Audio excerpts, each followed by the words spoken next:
They were meant to be temporary installations that would operate 1 to 2 hours each day here at 132nd Street and Locust Avenue. Shut it down! Shut it down! Yet after 2 decades in the Port Morris section, leaders here from South Bronx Unite and other groups say they run all day, and now they want them removed as they place the health and safety of nearby residents at risk. We have the highest asthma rates in the country, 8 times higher than any other place in the country. Our children are suffering.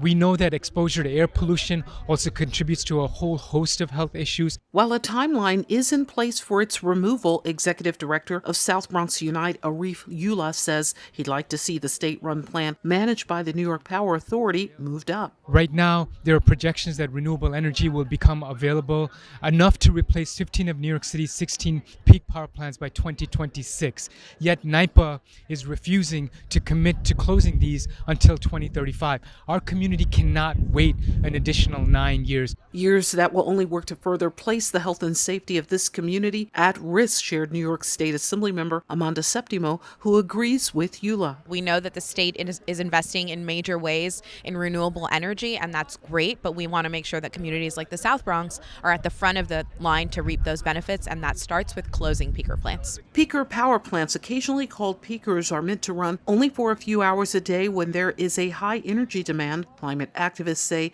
that this could happen safely with wind and solar energy that, when combined, amount to the same energy currently generated from these peakers. We're here today to talk about this plant needing to be shut down like the other 2 that are here on our peninsula.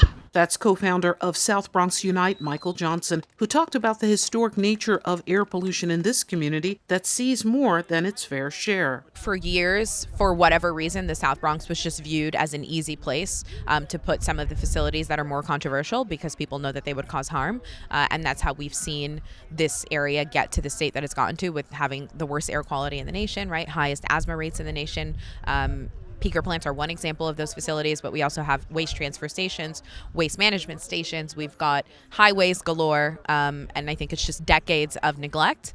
But community has been fighting back that entire time, and now we're finally reaching a point where I think we have representation that is demanding that something be done about these issues. So State Assembly member Septimo has reached out to the governor's office and to the New York Power Authority. She is waiting to hear back. For BronxNet, this is Arlene Mukoko.